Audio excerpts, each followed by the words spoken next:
I'm standing in the sanctuary at the cathedral. A church is divided into 5 parts. The narthex, where we enter. The nave, where we sit during worship. We cross the transept to get into the chancel, and from the chancel we move into the sanctuary. The sanctuary is where the altar is, and behind me you see the altar. Now, altars in Anglican churches used to be flush against the wall, right up against the reredos. That's that big panel at the back. Reredos means behind. So, time was that the priest had his back, or her back later, to the congregation during the consecration of the elements for Holy Communion. That changed somewhere around the 1970s, so that the priest faced the congregation, and we all took part in the consecration of the elements for Holy Communion. We were able to see the gestures, and everything had its meaning. The altar has some interesting carvings on it. To my right, your left, we see wheat. To my left, your right, we see grapes. Wheat for bread, grapes for wine, the elements of the Holy Communion. In the middle, we have a very common Christian symbol. It's I, H, S. And some people will tell you it means in his service. No, it doesn't. It means in hoc signis. There was a time when the Emperor Constantine, the emperor of the Roman Empire, was preparing for battle. And he had a vision.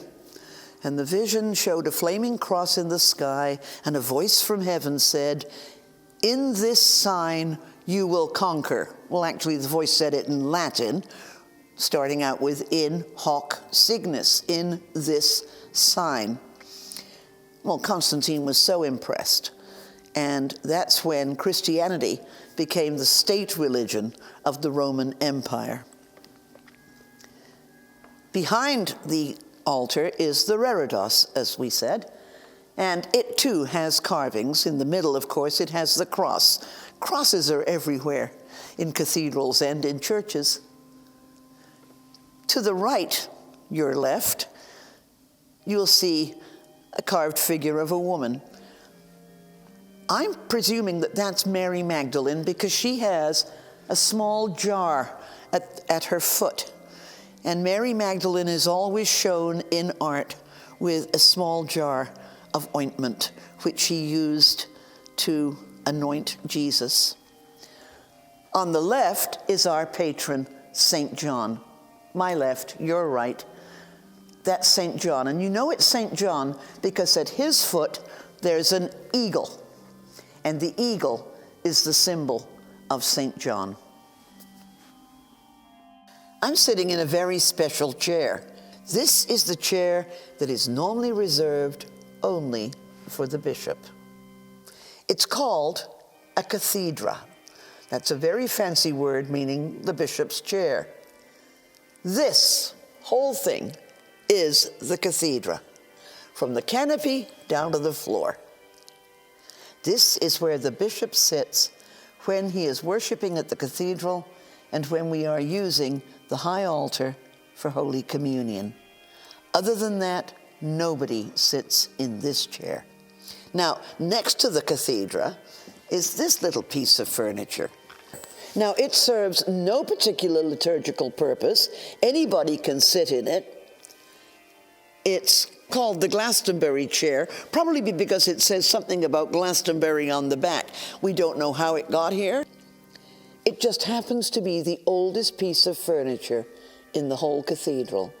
I'm told that it has been here since 1852. That's well over 150 years. I'm sitting in one of the sedalia. There are 3 of them. 1, 2, 3. These are the chairs which are reserved for the canons of the cathedral. Canons are clergy and lay people who are appointed by the bishop as an advisory to the dean. So, these are their chairs. The problem is, we have something like 9 canons, and unless we stack them, they can't sit in the chairs reserved for canons. So what we've done is we've moved the canons into the transept, where they all sit very comfortably in their own seats, not piled on top of one another, and this now becomes the seating for the lay reader and the servers when we are worshiping using the high altar.